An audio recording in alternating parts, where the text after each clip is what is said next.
Chapter 16. Jerry was on the move. Today was the big day. He had his car. He had on his coolest shirt with a picture of Rappin' Funkmaster on the front of it. He had brushed his hair. He was ready. It was an early June night, and he was going to ask Gina to go out with him.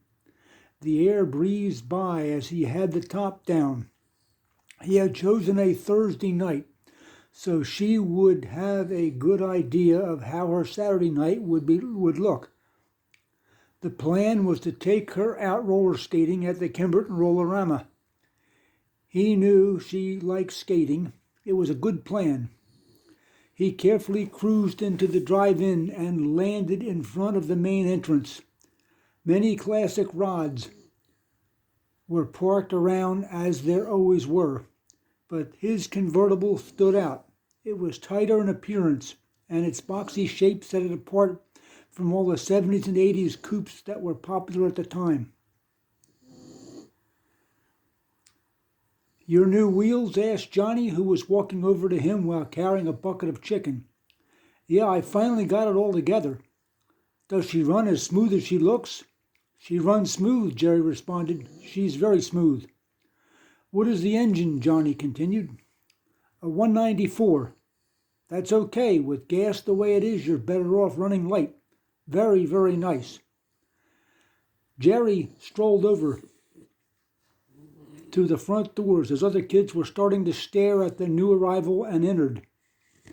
He looked around to see if he could spot Gina, who always had a Thursday night shift, but she was nowhere to be found. He watched the swinging doors to the kitchen, hoping she would come gliding out with a tray full of people's orders. The doors swung out several times with other girls pushing through. "This is the night I have to pull this off," he said to himself, "but where is she?" He noticed Blanche sitting by herself in a booth next to the swinging door. He moved over to her and engaged her in conversation. "Hey, Blanche, how you making out?" "I'm cool. How about you?" "I'm doing okay. Is Gina here tonight? She usually works Thursday night and I haven't seen her." "Don't know. She's not here, but I don't know where she is. She's not coming in tonight." This confusing dialogue puzzled Jerry. He did not know her very well, but her response was not relaxed.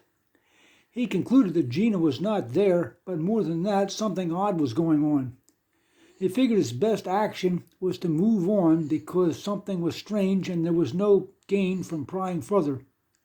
"Okay, if you see her, tell her I was asking for her." "I'll tell her," she replied, looking out into space. "Thanks, I'll see you around." He walked out the front door and headed for his car. Several teenagers had gathered around it, pointing and making comments. "It is definitely a cruiser," remarked Biff, a junior who was familiar with Bart's garage and the Box Nova projects that had been parked next to it all winter. "That's the plan," said Jerry. "You have to get yourself out to Honeybrook," Biff continued. "What's out there?" "I was out there last week at Baker's junkyard, and there is a Nova out there about your year with both back and front bumper guards on it. You have to move on it." "Man," said Jerry, "I really appreciate the tip. I'm going to zip out there tomorrow after school."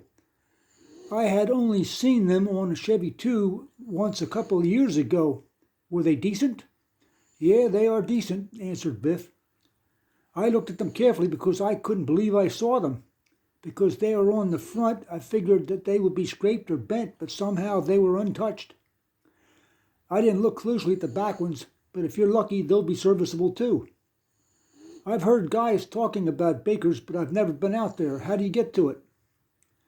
"You go out through Glenmore to Route 82. You go south.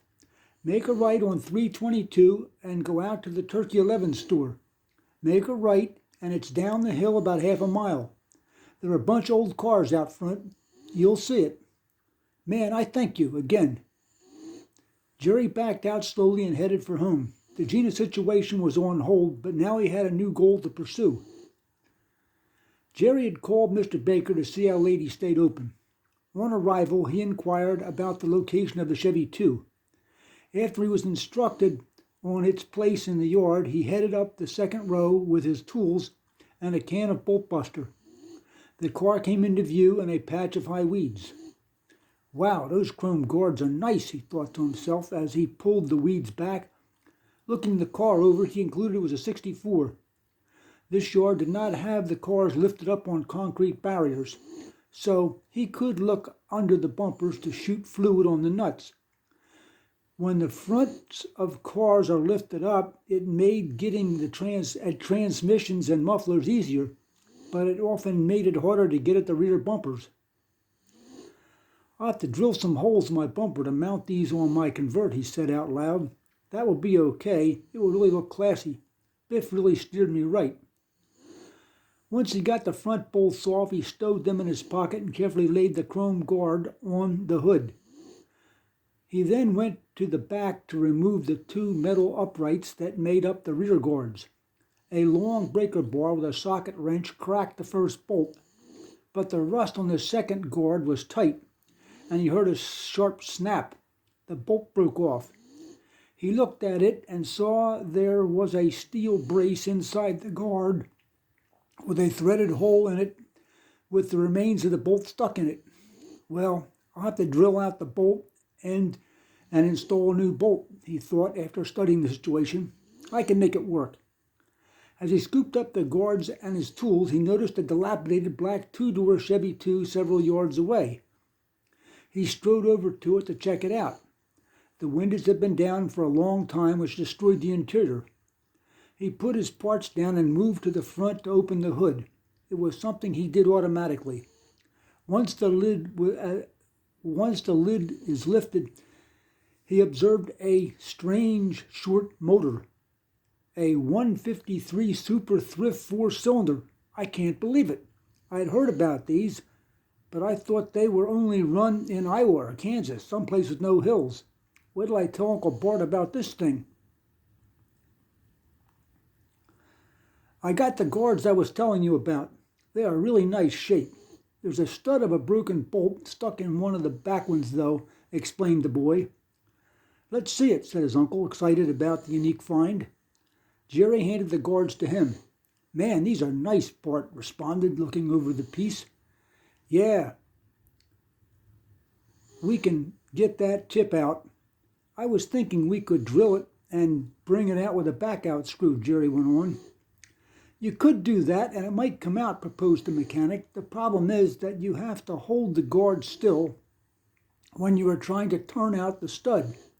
You have to be careful not to bend anything or break the connection of the steel brace to the guard. You don't think the back-out screw is the way? You see, back-out screws work by biting into the sides of the hole in the plug. The fact that it broke off rather than turn means it is really resistant. You would have to secure the guard to be immobile somehow. You can't just stick it in the vise and tighten it up, explained Bart. You would crush it. You could make a wooden form to hold it, but that would be very hard to do. And even if it was held fast, that bolt might be boogered up so bad that the back-out screw would just shave the metal in the hole rather than take it out. Again, it might take it out. I see what you're saying. What do we do? I have used back-out screws successfully in certain cases. I have over-tightened bolts going into a motor block and broken them off. But in those cases, the threads were not damaged or rusted.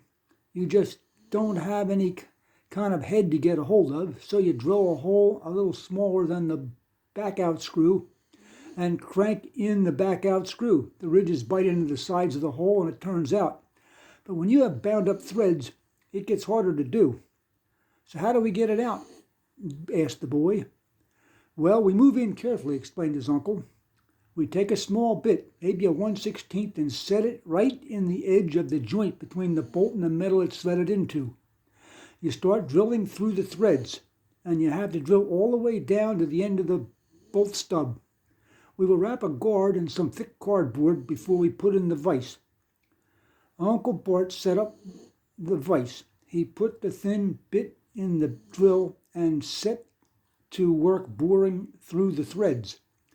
When the little hole went all the way through the stub, he began to describe the next step. Now I'm going to take the same small bit and start drilling a second hole dead center of the stud. I will drill all the way down through it. Once the second hole was drilled, he picked up a larger bit and put it in the drill.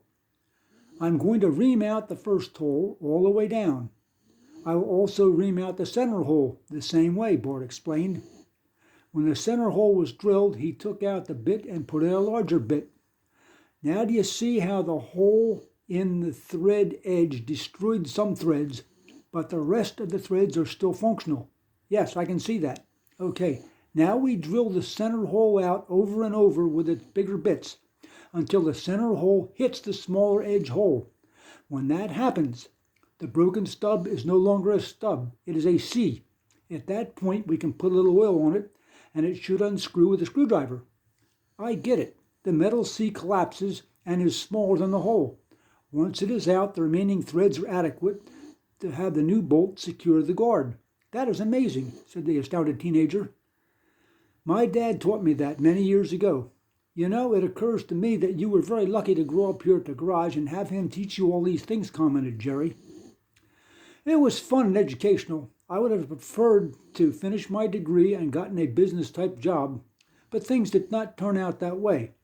He did teach me a lot here, though. One of the most important was to always be honest with the customers. We do that because it's the right way to treat people, and when you don't overcharge people, they come back. Beyond that, big chain garages are owned by giant corporations. Somebody gets hired as president of the corporation and is motivated to make money now, so they send a message down to the managers to make the profits go up. That means everybody who goes there has to pay more for the work that needs to be done, and often they get work done that is unnecessary. I hadn't thought of that. If you want to avoid getting robbed, a small shop is much more safe than a big chain. We can do all the work accurately. However, as cars are becoming more complicated, we have to take classes in computer diagnostics that the newer cars have now.